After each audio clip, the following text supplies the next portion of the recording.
تو اپنے آپ کو بسترے سے الگ کر دیتے تھے، اور جب آخری عشرہ تھا تو جو حدیث کے الفاظ ہیں ان کا ترجمہ کرتا ہوں کہ نبی صلی اللہ علیہ وسلم لنگوٹ کس لیتے تھے پوری تیاری کے ساتھ گویا، اور لیلۃ القدر میں خاص طور پر صالحین کے دلوں پر تجلیات خداوندی کی بارش برستی۔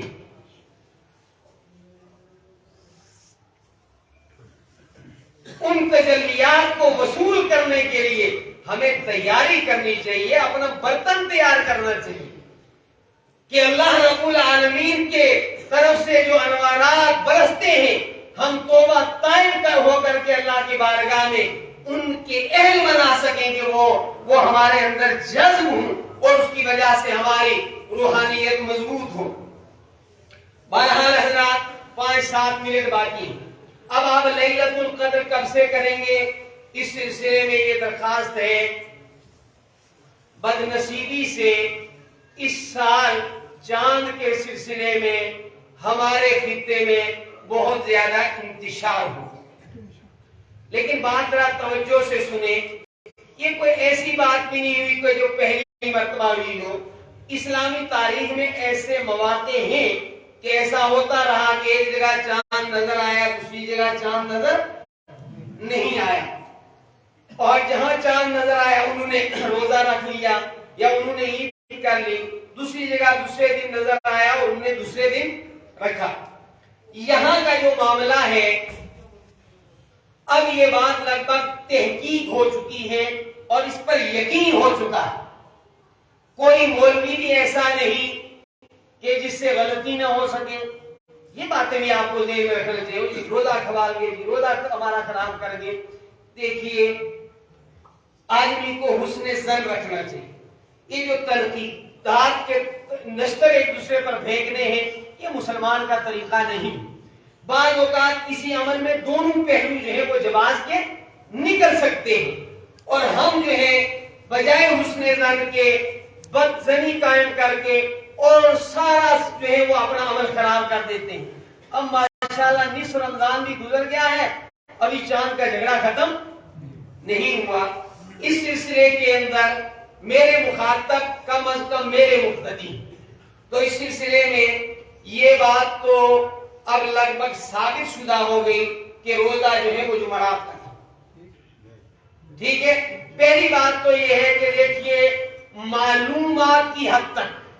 ایسا نہیں کہ علماء آج ہی کے زمانے میں ہیں، پہلے بھی بڑے بڑے علماء اس خطے میں بھی گزرے ہیں اور سب مسالک کے گزرے ہیں، ولی اللہ گزرے ہیں، تو پچھلے 70-80 سال سے جس طرح چاند کے معاملے میں وہ فیصلہ کرتے تھے اس سے ہٹنے کی کوئی خاص اور معقول ضرورت نہیں، ہمیں اس پر استقامت دکھانی چاہیے۔ لیکن اس کے باوجود یہ ہوا چونکہ چاند کا اعلان کافی تاخیر سے ہوا، کچھ لوگ سو گئے، کچھ وہاں بھی ایسا ہوا کہ ذیلی کمیٹیوں نے پہلے نہ ہونے کا اعلان کر دیا، اس سے بھی لوگ جو ہے وہ مغالطے کے اندر پڑ گئے، اور پھر ہماری ریاست کے آفیشل جو مفتی صاحب ہیں جنہیں مفتی اعظم کہا جاتا ہے، ان کے والد صاحب بھی جو ہے ایک طویل عرصے تک ریاست کے مفتی اعظم رہے، اور ان کے فیصلے پر بہرحال ساری ریاست کے لوگ جمع رہتے ہیں، انہوں نے بھی اعلان کر دیا کہ وہ کل چاند نہیں ہے۔ اس کی وجہ سے دو مختلف رائے بن گئی، اس حد تک دونوں رائے جو ہے وہ قابل قبول تھی، قابل مذمت نہیں تھی۔ دیکھو جو بات عقل میں آتی ہے اس کو قبول کر لینا چاہیے کہ بھئی جنہوں نے کہا کیونکہ کچھ ذیلی کمیٹیوں نے نہ ہونے کا اعلان کر دیا، ریاست کے مفتی اعظم نے اعلان کر دیا، اور پھر تاخیر سے وہ اعلان بھی سامنے آیا کہ بے روزہ ہے، جس اعلان پر ہمیشہ اس خطے کے لوگ روزہ رکھتے ہیں۔ لیکن میرا محتاط گفتگو اور جو کرنے بھی یہی چاہیے کہ دونوں کے لیے جواز کی شکل پیدا ہو رہی تھی، لیکن جب دوسرے دن چاند سامنے آیا اور وہ چاند بہت دیر تک رہا تو اس چاند نے بھی گویا گواہی دے دی کہ بھئی بعض لوگوں کا ایک روزہ نہ رکھنے میں صاحب ہوا، ٹھیک ہے کہ نہیں؟ جرم اس کو نہیں کہیں گے، یاد رکھیں شریعت نے لحاظ رکھا ہے، خود سارے مفتی نہ بن جایا کریں۔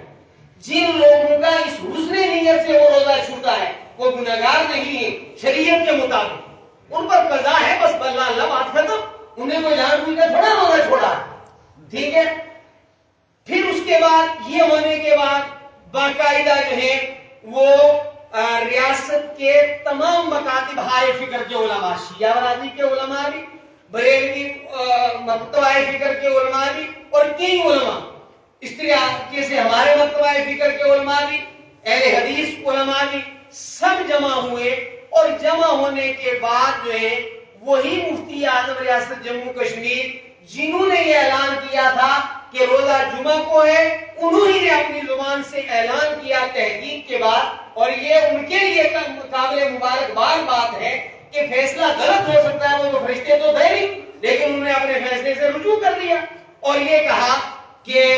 جو ہے وہ لیلۃ القدر اور اعتکاف جو ہے وہ جمعرات کے اعتبار سے ہوگا۔ خود کی شان کو جو ہے چاند تھا، رمضان جمعرات کو شروع ہوا ہے، لہذا انہوں نے جب یہ کہہ دیا اس کے بعد کوئی انتشار باقی